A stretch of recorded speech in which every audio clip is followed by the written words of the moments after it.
Víctor va a hablar como, bueno, es miembro diremos, de la mesa directiva de la asociación. Aquí no hay presidentes y eso, ¿sí?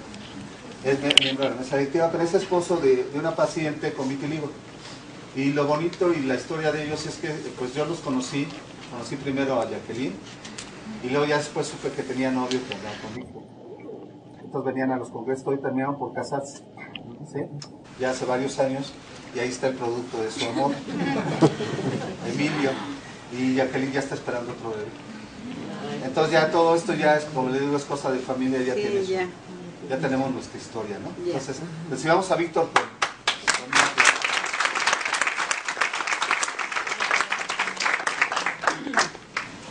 Hola, muchas gracias, doctor, y bueno, muchas gracias a ustedes, porque créanos que sabemos lo que implica estar aquí, no solamente desde hace unas horas, sino desde hace ya mucho tiempo. Para ustedes que son, bueno, la mayoría, o sé que gran parte de primera vez, es que bueno, que preparamos esto, y bueno, bueno, gracias. Les decía, preparamos esto, y bueno, yo me centré en específico, y ahorita ya el doctor fue precisamente el que como que ancló perfectamente este tema. Y bueno, ¿qué les puedo decir, no? Yo estoy hablando de nuestros hijos, porque en origen mi presentación decía los hijos, pero yo creo, y Emilio me ha enseñado, que si vemos a los otros como parte de nuestro entorno, y aquí, como el doctor dijo, somos familia, y vemos a los hijos de los otros como agentes de cambio de nuestros propios hijos, y a su vez nuestros hijos del cambio de todos los que estamos aquí, creo que tendremos una parte del camino de la curación avanzado. Yo sé que quizá muchos estén diciendo, esta presentación va enfocada solamente a padres, y puede ser que sí, pero también hay que recordar que pues todos, primero que nada, todos fuimos hijos, ¿no? O somos hijos. Por otro lado, muchos ya somos padres, otros van a llegar a ser padres, y bueno, esa parte es la que también, digamos, yo trato de atender con esta presentación. Para empezar, yo les preguntaría, ¿cuáles son esas preguntas que, por ejemplo, ahí veo una mamita que está abrazando a su hija, veo por allá otro, por allá otra, por allá sé que está Meli, y sé que hay más niñitos, bueno, jovencitos incluso, que en su momento, cuando tuvieron vitiligo de más chicos, pues tenían muchas inquietudes, ¿no? Llegaban con papá y le decían, papá, ¿qué es vitiligo? ¿O qué me está pasando? Y aquí hay que preguntarnos, ¿qué o cuánto saben nuestros hijos de lo que es el vitiligo, o incluso de lo que son otras enfermedades? También hay que preguntarnos todavía más, ¿cómo es que les contestamos? Dicen que por ahí, y no sé si les pase que, por ejemplo, a mí Emilio me dice un día, papá, ¿cómo nacen los niños, no? Y a veces como que nosotros estamos con ideas de ponerles la cigüeña y demás cosas, y dicen que si un niño nos pregunta algo, quiere decir que están listos para recibir la respuesta, y que sea la respuesta verdadera.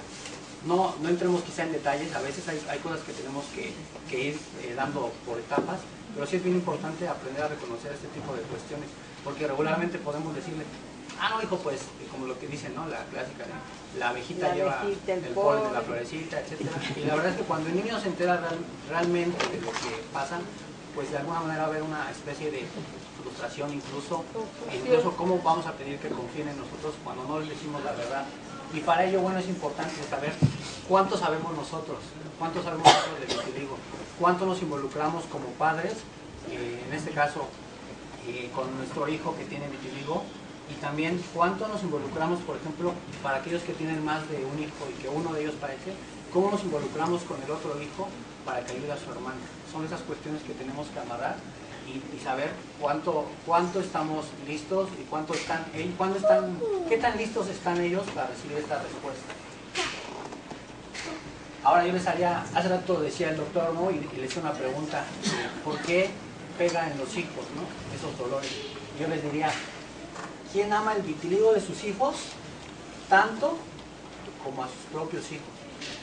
Cuando se quejan de ese vitiligo, cuando entran en esa lucha de decir, ¿por qué a mi hijo? ¿Por qué a nosotros? ¿Por qué? Hay que preguntarnos, ¿por qué no amarlo? ¿Por qué no ir más allá de lo que nos está representando esa oportunidad? Y ahondar en precisamente en lo que está aconteciendo en nuestras propias familias. Sí. Otra cuestión, lo que les mencionaba, somos capaces de reconocer realmente cómo ayudar a esas personitas, o incluso de esas personitas, a esas personas, porque yo, por ejemplo, está Jackie, ya va el doctor de mi esposa, y por ahí está su hermana, ¿no? O sea, no van a dejar de ser hermanos nunca, ¿no?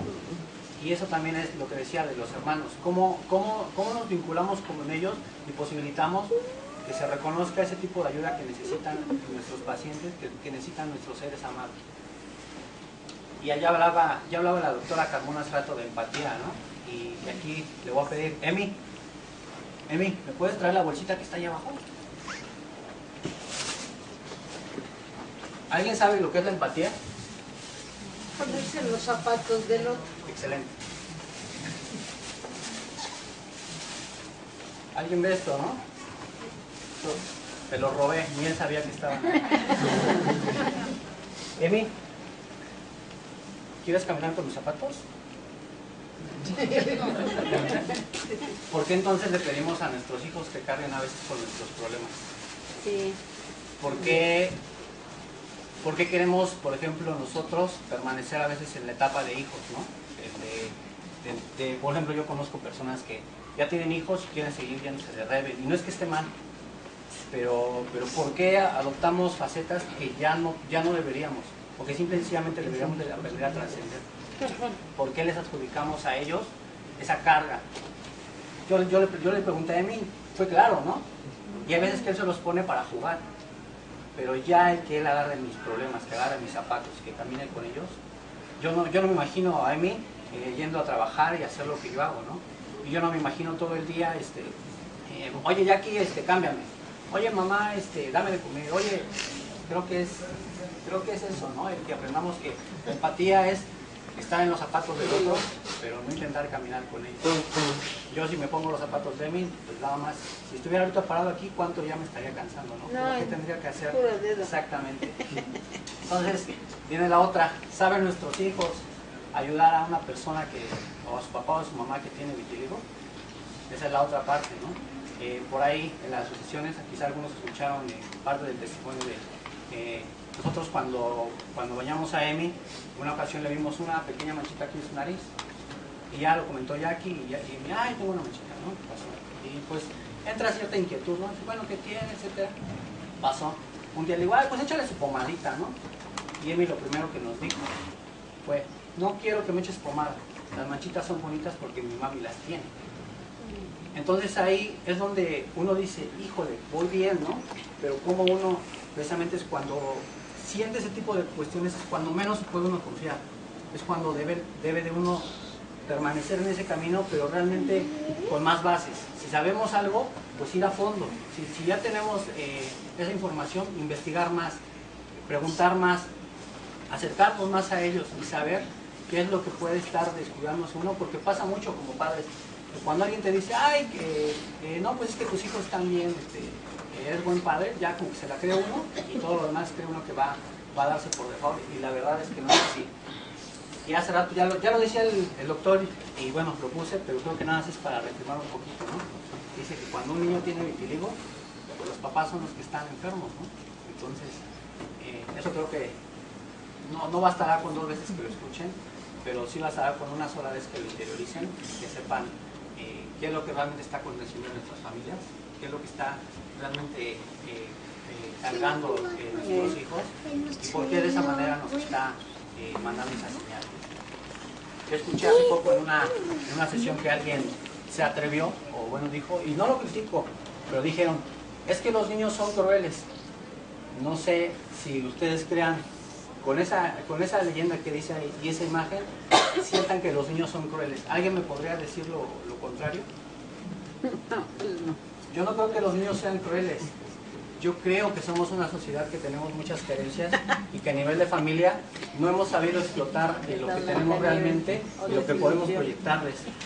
Eso que dice ahí de nadie da lo que no tiene, yo creo que pues lo podemos ver de forma pues tan fácil como decir, si yo no me quiero a mí mismo, ¿cómo voy a darle amor a otra persona?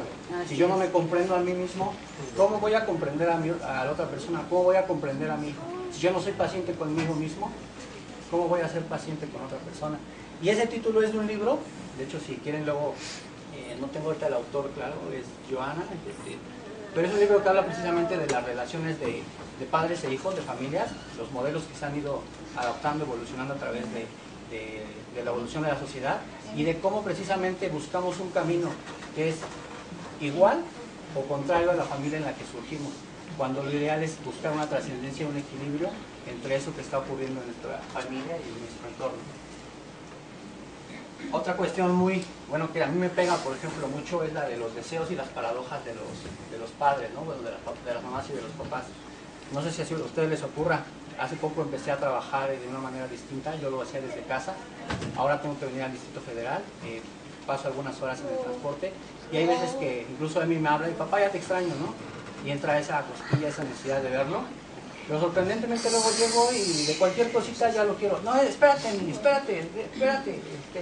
Y esa paciencia con la que yo venía, o que yo tenía, lo que tuve que aplicar para esperar su abrazo, en unos cuantos segundos se me acaba, ¿no? ¿Cuántas veces nos quejamos de que comparan a nuestros hijos y nosotros somos los primeros en compararlo? Viene la del papá cuervo, ¿no? De que, pues mi hijo, por ejemplo, es bien bueno en los deportes, ¿no? Y por ejemplo, cómo fomentamos eso o cómo lo evitamos, o cómo a veces agarramos y decimos no, pero dedícate más a esto, o tienes que ser esto otro, porque el deporte no te va a dar para nada. Y cómo entramos en ese juego de ir con un discurso ante los demás, y ya en nuestro medio, en nuestra familia, ya se contrapone con lo que estamos llevando a la práctica.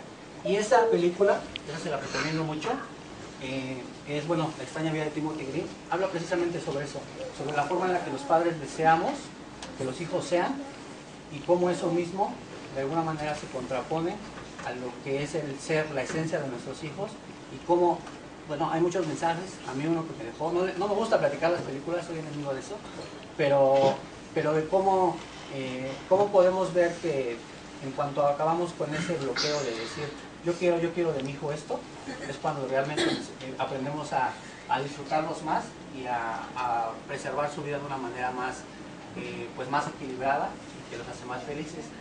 Y es que eso al final nos llevará a darnos cuenta que esos niños que tienen vitiligo, ustedes que ya lo tuvieron de niños, de jóvenes, que lo tienen ahorita de grandes, y decía hace rato que era como que mucho enfocado a niños, pero créanme que no, porque dicen que al final de cuentas la madurez del hombre, o del adulto, reside en recuperar la seriedad con que jugábamos de niños. Si recuperáramos eso, si fuéramos como niños ante el mundo, mucho de nuestro camino para ser felices estaría recorrido. Tendríamos ya las bases, iríamos, no sé qué porcentaje, pero iríamos muy avanzados. Y digo que así, que es porque son especiales, porque precisamente las personas con vitiligo, los niños con vitiligo, los hijos con vitiligo, son tan especiales que nos están hablando desde el corazón, pero por medio de sus hijos. Muchas veces nos quejamos, es que mi hijo no se comunica conmigo, es que mi hijo no esto, no el otro, pero la verdad es que ahí nos están diciendo todo. Nos están dando su corazón en un síntoma, en una manchita, nos están diciendo, papá, aquí estoy, volteame a ver, no me dejes, ponle más atención, deja el celular, preocúpate por saber qué estoy sintiendo, ve más allá de lo que estás viendo con tus ojos, siente, abrázame, quiéreme, escúchame. A veces con escuchar, simple y sencillamente, hacemos muchísimo más de lo que podemos hacer observando una vida de comodidades, de lujos económicos y otras cuestiones que quizá a ellos ni les importan, ¿no? Y como les digo, de aprender de ellos, yo creo que es la parte esencial para mí desde que soy papá y desde un poquito antes. De hecho, ahí, bueno, les recomiendo también, hay una página que se llama Mensajeros Urbanos, y sacaron hace poco un video, ¿no?, que habla de cómo un niño un niño bien vestido y un niño con ropa en posibilidad de calle es bien admitido para jugar por el niño que sea. Nada más sienta en un parque y quiero jugar con alguien, algo así, y todos lo arropan. Y en cambio una persona adulta con las mismas condiciones se pone con quiero platicar con alguien, pasaron muchos minutos y nadie lo hizo. ¿Por qué perdemos eso? ¿por qué no regresamos o en qué parte de nuestro trayecto de niños a adultos nos perdimos y nos contagiamos de tantos prejuicios y tantas cosas que hacen que veamos que este tipo de cuestiones, lejos de ser algo que nos solidarice, pues simplemente nos margina, nos segmenta y hace que rechacemos a las personas. Y bueno, para no decir algo más, bueno, muchísimo más, yo creo que una vez que aprendamos de esto, pues nos será más fácil lo siguiente, no solamente como les dije, como dijo el doctor, para ayudar a nuestros pacientes con vitiligo, a nuestros hijos con vitiligo, a sanar, a que ellos también eduquen, por qué no decirlo, a otros niños de su grupo, que digan, oye, ¿por qué tienes esto? ¿O qué es esto? Ah, pues es vitiligo. Yo, por ejemplo, admiro mucho a Mary, igual de rato la van a ver, en el momento en que se para y habla de vitiligo, a mí siempre me deja algo. Les aseguro y se los juro que a los papás les va a dejar algo y a sus hijos puede que les deje muchísimo más. Pero pongan atención a ese tipo de cuestiones de cómo un niño se para, de cómo habla de su por decirlo, enfermedad, de su vitiligo, vamos a decirlo tal cual, y cómo se enorgullece incluso de eso. El día en que podamos alcanzar esto, será más fácil pues simplemente comunicarnos con nuestros hijos y compartir nuestras dudas, inquietudes y miedos. Pues también será fácil apoyarnos siempre en la búsqueda de nuestros sueños, anhelos e ilusiones. Espero que cada uno sepa cuáles son esas ilusiones de nuestros hijos. Afrontar cada nuevo reto y aprender juntos.